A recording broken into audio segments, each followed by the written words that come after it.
प्रयागराज निवासी केपी तिवारी की सुपुत्री कौशिकी तिवारी को इलाहाबाद विश्वविद्यालय ने वर्ष 2020 के लिए गोल्ड मेडल से सम्मानित किया है। कौशिकी ने मध्यकालीन इतिहास में सबसे अधिक अंक प्राप्त किए हैं।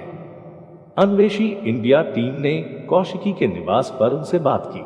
आइए देखते हैं कौशिकी ने अपनी इस सफलता से जुड़ी क्या मुख्य बातें बताई। यहाँ पेश है इस बातचीत के प्रमुख अंश। दोस्तों नमस्कार, मैं अन्वेषी इंडिया से अनंत अन्वेषी।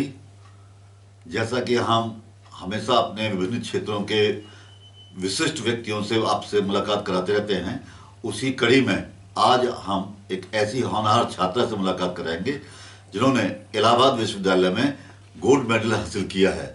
तो आइए अब हम ज़्यादा समय न लेते हुए सीधे बात करते हैं कौशिकी तिवारी से।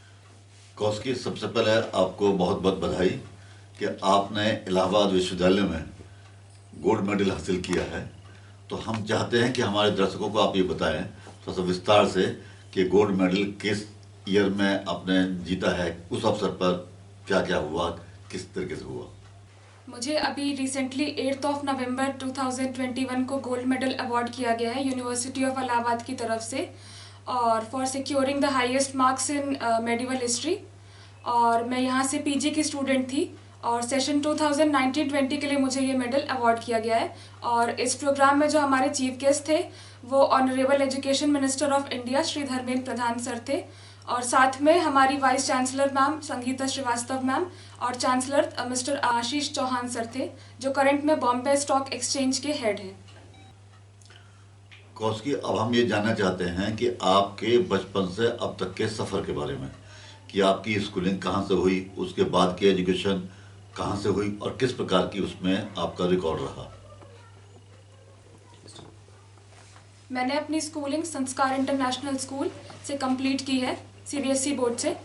और क्लास 12 तक मैं साइंस स्ट्रीम की स्टूडेंट थी with physics, chemistry and mathematics as my subjects. फिर उसके बाद मैंने आर्ट्स की तरफ स्विच किया in order to prepare for the competitions. और ग्रेजुएशन में मेरे जो सब्जेक्ट्स थे वो इकोनॉमिक्स, मेडिवल हिस्ट्री और इंग्लिश लिटरेचर थे। उसके बाद फिर मैंने फर्दर मेडिवल हिस्ट्री में अपना मास्टर्स परस्यू किया है, और अभी 2020 में मैंने अपना मास्टर्स कंप्लीट किया है।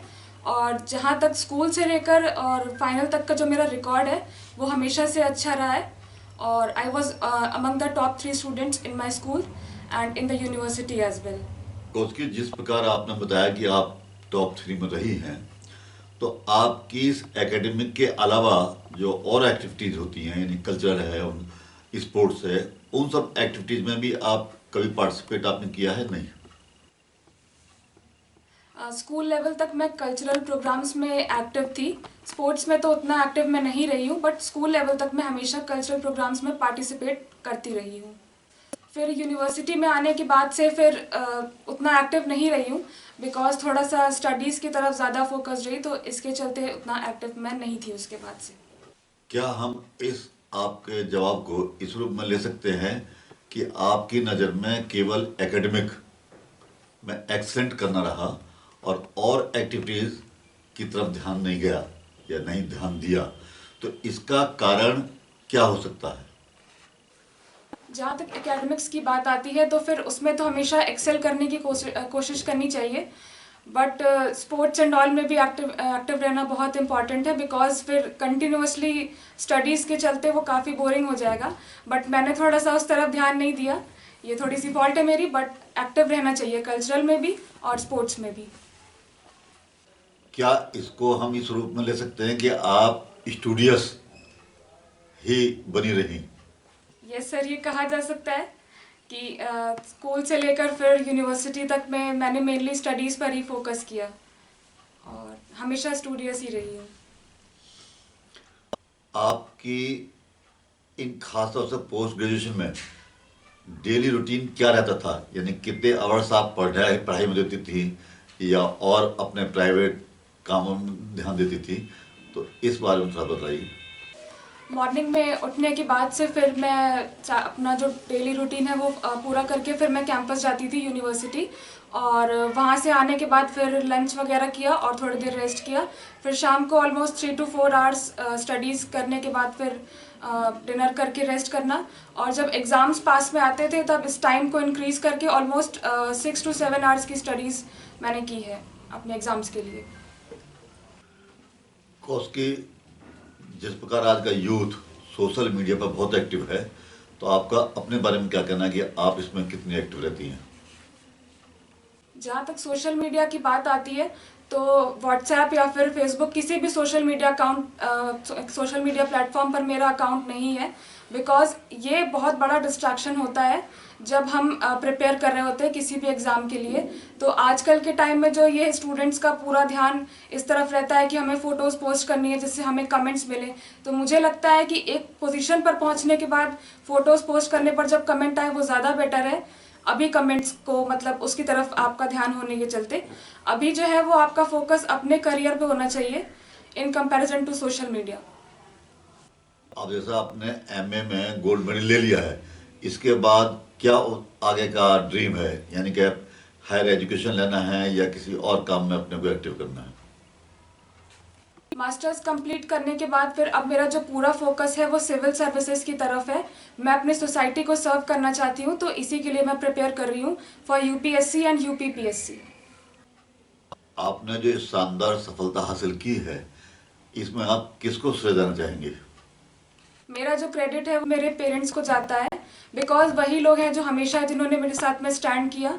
जब मैंने अपना 12th साइंस स्ट्रीम से कंप्लीट किया उसके बाद फिर बहुत सारी एडवाइस मिली कि ये कर लो वो कर लो, बट पापा ने मुझे गाइड किया कि जब कॉम्पिटिशन्स के लिए प्रिपेयर करना है तो फिर आर्ट्स को परस्यू करो, बिकॉज फिर पढ़ना तो वही पड़ेगा।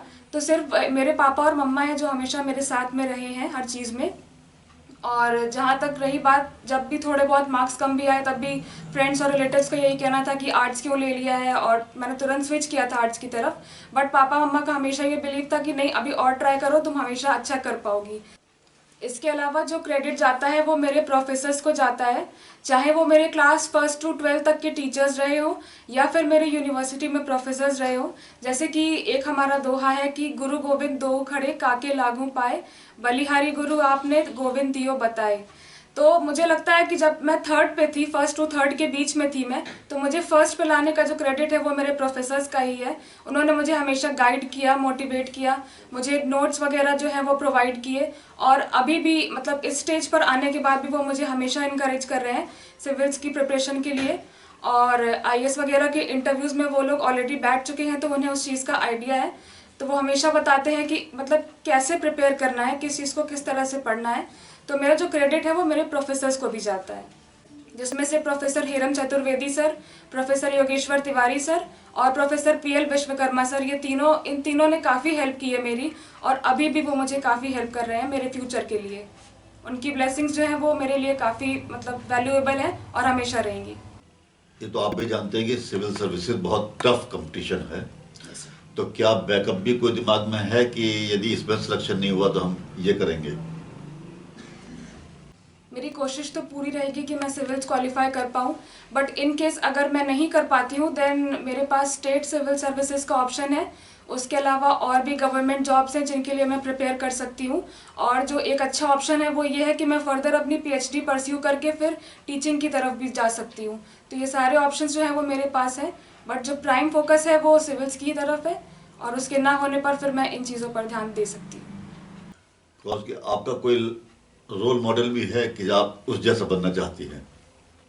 मेरे जो रोल मॉडल, जो मेरी इंस्पिरेशन है वो हमारे prime minister mister Narendra Modi sir हैं, बिकॉज वो जिस तरह डेडिकेशन के साथ में अपना काम करते हैं, सिर्फ 4-5 आवर्स का रेस्ट लेते हैं, तो मुझे लगता है कि अगर वो इस एज पर आकर इतनी मेहनत कर सकते हैं हमारी कंट्री के लिए, तो फिर हम तो यूथ हैं, हम क्यों नहीं ऐसा कर सकते हैं। तो वही मेरे रोल मॉडल है। इसके अलावा मुझे personally doctor APJ Abdul Kalam sir, वो भी काफ़ी पसंद है। कौशिकी, आपने जैसा भी बताया नरेंद्र मोदी जी का जिक्र किया, तो ये तो आप मानेंगे कि एक प्राइम मिनिस्टर के हाथ में बहुत बड़ी पावर होती है, सोसाइटी को सबसे ज़्यादा सर्व वही कर पाता है। yes, तो क्या आपके दिमाग में भी ये है या आ सकता है कभी कि मैं भी पॉलिटिक्स में आऊँ और मैं प्राइम मिनिस्टर बनूँ और मैं सोसाइटी को जितना सर्व करना चाहती हूँ कर पाऊँ? अभी जहाँ तक अभी की बात है तो जो करंट सिनेरियो है उसमें मेरा फोकस सिविल्स की तरफ ही रहेगा। इन फ्यूचर वो सिचुएशन पर डिपेंड करेगा कि मैं इस बारे में सोचूंगी या नहीं, बट अभी के लिए सिविल्स ही मेरा एम रहेगा। कौशिकी, आपकी सफलता, जो आपने शानदार सफलता हासिल की गोल्ड मेडल हासिल करके Yes, sir. इसके देख करके यूथ के मन में भी आपसे एक प्रेरणा मिलती है, तो आप उन यूथ को, अपने जूनियर्स को क्या संदेश देना चाहेंगे? जहाँ तक रही जूनियर्स को मैसेज देने की बात, तो मेरा उनके लिए यही मैसेज है कि आप 12th अपना कंप्लीट करने के बाद फिर जिस भी फील्ड में आपका इंटरेस्ट हो उसकी तरफ आप सीरियसली प्रिपेयर कीजिए। उसके लिए मैटर ये नहीं करता है कि आपके मार्क्स क्या हैं, आपका मार्क्स 3rd डिवीज़न है या फिर 1st डिवीज़न है, बट ये है कि आप काफ़ी एफर्ट्स करने के बाद फिर आप 3rd से 1st बिल्कुल हो सकते हैं। और जहाँ तक हरिवंश राय बच्चन सर की जो पोएम है, कोशिश करने वालों की कभी हार नहीं होती, तो उसके अकॉर्डिंग ये है कि असफलता एक चुनौती है, स्वीकार करो, कहाँ कमी रह गई देखो और सुधार करो। नन्ही चींटी जब दाना लेकर चलती है तब कई बार फिसलती है, लेकिन उसकी कोशिश बार बार बेकार नहीं होती। तो उसी के अकॉर्डिंग ये है कि मतलब हमें अपने एफर्ट्स कंटिन्यू रखने चाहिए, और हम जो भी करेंगे ज़रूरी नहीं है कि हम सिर्फ सिविल्स की ही तरफ प्रिपेयर करें, हम चाहे स्पोर्ट्समैनशिप की तरफ जाएं या फिर जो भी हमारा जो एम है, तो उससे हम सोसाइटी के लिए ही कंट्रीब्यूट कर रहे हैं, तो उसकी तरफ हमें सीरियसली प्रिपेयर करना चाहिए उसके लिए। तो मेरा यही मैसेज है कि आपका जो भी एम है आप उसके लिए सीरियसली प्रिपेयर कीजिए और आपको सक्सेस ज़रूर मिलेगी। कौशिकी, आपसे बातचीत करके बहुत अच्छा लगा। आपके अंदर जो कॉन्फिडेंस है, जो आपकी नॉलेज है, बात तो वही बहुत की जा सकती है, लेकिन हम भी एक सीमित दायरे में अभी फिलहाल रहना चाहते हैं, फिर कभी मुलाकात करेंगे। और हमारी ये शुभकामनाएं हैं कि आपने जो भी आपका सपना है, आप इसमें अवश्य सफल होंगे। Thank you so much sir. साथ ही अन्वेषी इंडिया टीम ने उनके पिताजी केपी तिवारी से भी बातचीत की और इस शानदार सफलता के रहस्य को जाना। बहुत बहुत धन्यवाद। मैं कौशिकी जी के कैरियर के बारे में कहना चाहता हूं कि जब ये क्लास 1 में थी तो इसको हमने प्रमोट करके क्लास 2 में कुछ दिनों के बाद कर दिया था। उन्होंने कहा कि इस लायक नहीं है, तो मैंने कहा कि नहीं ऐसा नहीं हो सकता है, मैं उसको चूँकि कुछ टीचिंग करता हूँ तो आप इसको प्रमोट कर दीजिए। और उसके बाद मैं देखता हूँ 3 महीने के बाद जब इनका एग्ज़ाम हुआ तो ये जो मार्क्स इनके आए वो जस्ट पासिंग मार्क्स आए। तो मैंने कहा मैडम इसमें ये कैसे हो गया? तो उन्होंने कहा कि नहीं, आपने चूँकि प्रमोट कर दिया है उस वजह से ये प्रॉब्लम आई है। तो मैंने कहा ठीक है, ऐसा है कि आपके यहाँ पढ़ाई में कुछ कमी होगी। तो उन्होंने कहा ऐसा कुछ नहीं है। और फिर उसके बाद फिर मैंने उसको 3 महीने अपने से फिर से पढ़ाई मैंने करी, रिव्यू किया उसको सारी चीज़ों को, और उसके बाद सारे सब्जेक्ट में उसके 100 में 100 मार्क्स आए। तो मैडम ने पूछा कि आपने किस तरह पढ़ाया? तो मैंने कहा कि नहीं ऐसा नहीं है, आपके यहाँ कुछ कमी थी। और फिर उसके बाद उन्होंने जब उसको रिव्यू किया अपने यहाँ टीचर को, तो उसके बाद से सब बिल्कुल ठीक ठाक आया। और क्लास 1 से लेकर के इंटरमीडिएट तक मैंने स्वयं उसको पढ़ाया है, कोई ट्यूशन उसको नहीं लगाया गया। तो उसके बारे में टोटल पूरा मुझे पता था कि किस तरीके से जो है वो उसकी पढ़ाई होती है। और उसके बाद फिर मैंने देखा कि जो मैं खुद इंजीनियरिंग कॉलेज में प्रोफेसर हूँ, तो मैंने देखा कि बीटेक में जो बच्चे पढ़ रहे हैं तो वो बीटेक करने के बाद फिर वो आईएएस की तरफ भी जाते हैं। तो मैंने सोचा कि ऐसा किया जाए कि क्यों हम 1 साल और ख़राब करें। तो मैंने इससे कहा कि ऐसा करिए कि जो है वो आर्ट साइड से पढ़ लो, 3 साल में वो तुम्हारा पूरा हो जाएगा, और उसके बाद फिर आगे जो है वो आप आईएएस और पीसीएस की तैयारी उसके लिए करना।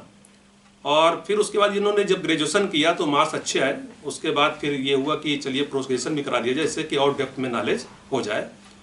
और अंततः ये हुआ कि जो उसका सफ़र रहा कि वो पोस्ट ग्रेजुएशन में उन्होंने पूरे 170 जो स्टूडेंट थे उसमें उसने अच्छे मार्क्स लाए और उसको गोल्ड मेडल का जो है उपाधि उसको मिली। तो ये बहुत अच्छी चीज़ लगी हम लोगों को। और आगे के कैरियर के लिए जो है वो हम लोगों ने जाकर के प्रोफेसर से भी बात किया, तो उन्होंने कहा कि नहीं, आपके बेटी का कैरियर अच्छा है और आप प्रयास करिए तो हो सकता है कि आपको सफलता मिलेगी। उसके लिए मैंने फिर कौशिकी से कहा कि आप अपना जो है वो प्रोफेसर से अपना संपर्क बनाए रखिए, क्योंकि वो लोगों को क्या है कि वो एकेडमिक के हैं, पुराने हैं, उन लोगों ने भी अपना आईएएस वगैरह जो दे रखा है, और उसके अलावा करंट में भी वो लोग पेपर को जो कॉपी वगैरह चेकिंग करना या इंटरव्यू बैठना ये सब भी करते हैं। और इसके अलावा जो कौशिकी में सबसे बड़ी चीज़ ये है कि वो जो टाइम तो पढ़ने का बहुत ज़्यादा नहीं करती है, वो 7-8 घंटे पढ़ती है, लेकिन जो भी पढ़ती है वो थारोली पढ़ती है। और उसका रिजल्ट जो है ये रहा कि आगे हमको इसकी उम्मीद है कि वो अपना जो है वो करियर बना लेगी।